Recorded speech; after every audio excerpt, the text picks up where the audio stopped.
ಎಲ್ರಿಗೂ ನಮಸ್ಕಾರ. ನಮ್ಮ ಅಡುಗೆ ಚಾನೆಲ್ಗೆ ಸ್ವಾಗತ. ಹುಳಿ ಗೊಜ್ಜು, ಹುಣಸೆ ಗೊಜ್ಜು ಅಥವಾ ಪೊಂಗಲ್ ಗೊಜ್ಜಿನ ರೆಸಿಪಿ. ಖಾರ ಪೊಂಗಲ್ ಜೊತೆಗೆ ಇದು ಬೆಸ್ಟ್ ಕಾಂಬಿನೇಷನ್ನು.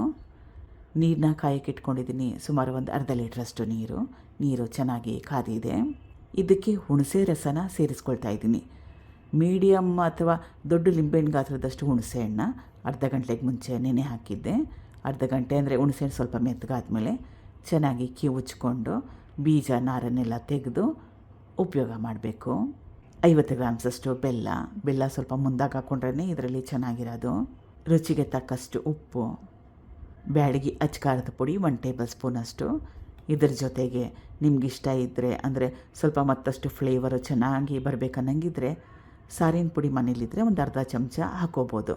ಸಾರಿನ ಪುಡಿ ಹಾಕ್ಕೊಂಡ್ರೂ ಕೂಡ ಟೇಸ್ಟಿಯಾಗಿರುತ್ತೆ. ಅವಶ್ಯಕತೆ ಇಲ್ಲ, ಸಿಂಪಲಾಗಿ ಮಾಡಿಕೊಂಡ್ರೆ ಚೆನ್ನಾಗಿರುತ್ತೆ. ಆದರೆ ನಿಮಗೆ ಎಕ್ಸ್ಟ್ರಾ ಫ್ಲೇವರ್ ಬೇಕನ್ಸಿದ್ರೆ ಸ್ವಲ್ಪ ಸಾಂಬಾರು ಪುಡಿ ಹಾಕ್ಕೊಳ್ಳಿ. ಜೀರಿಗೆ 1 ಟೇಬಲ್ ಸ್ಪೂನಷ್ಟು. ಈಗ ಚೆನ್ನಾಗಿ ಕುದಿಸ್ಕೋಬೇಕು. ಕ್ವಾಂಟಿಟಿ ಕಡಿಮೆ ಆಗಬೇಕು. ಅಂದರೆ 1 ಗ್ಲಾಸಷ್ಟು ಇದ್ದರೆ 3/4 ಗ್ಲಾಸಷ್ಟು ಆಗಬೇಕು. ಸ್ವಲ್ಪ ಗಟ್ಟಿ ಬರಬೇಕು. ಅಲ್ಲಿವರೆಗೂ ಕುದಿಸ್ಕೋಬೇಕು. 10 ನಿಮಿಷ ಆದಮೇಲೆ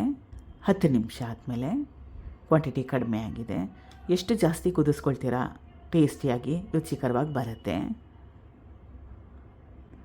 ಗಟ್ಟಿ ಬಂದಿದೆ ನೋಡಿ.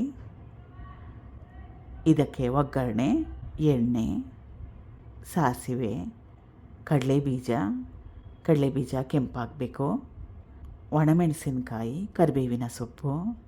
ರುಚಿಕರವಾಗಿರೋ ಅಂಥ ಹುಳಿಗೊಜ್ಜು, ಪೊಂಗಲ್ ಗೊಜ್ಜು ರೆಡಿಯಾಗಿದೆ. ಖಾರ ಪೊಂಗಲ್ ಜೊತೆಗೆ ಸಖತ್ ಟೇಸ್ಟಿಯಾಗಿರುತ್ತೆ. ಮೊಸರು ಬಜ್ಜಿ ಜೊತೆಗೂ ಇದನ್ನು ಮಾಡ್ಕೋಬೋದು, ಅಥವಾ ಮೊಸರು ಬಜ್ಜಿಗೆ ಬದಲಾಗಿ ಕೂಡ ಒಂದ್ಸಲ ಇದನ್ನು ಟ್ರೈ ಮಾಡ್ಬೋದು. ಖಂಡಿತವಾಗ್ಲೂ ಮನೇಲಿ ಎಲ್ಲರಿಗೂ ಇಷ್ಟ ಆಗುತ್ತೆ. ಟ್ರೈ ಮಾಡಿ. Thank you for watching. ಧನ್ಯವಾದಗಳು.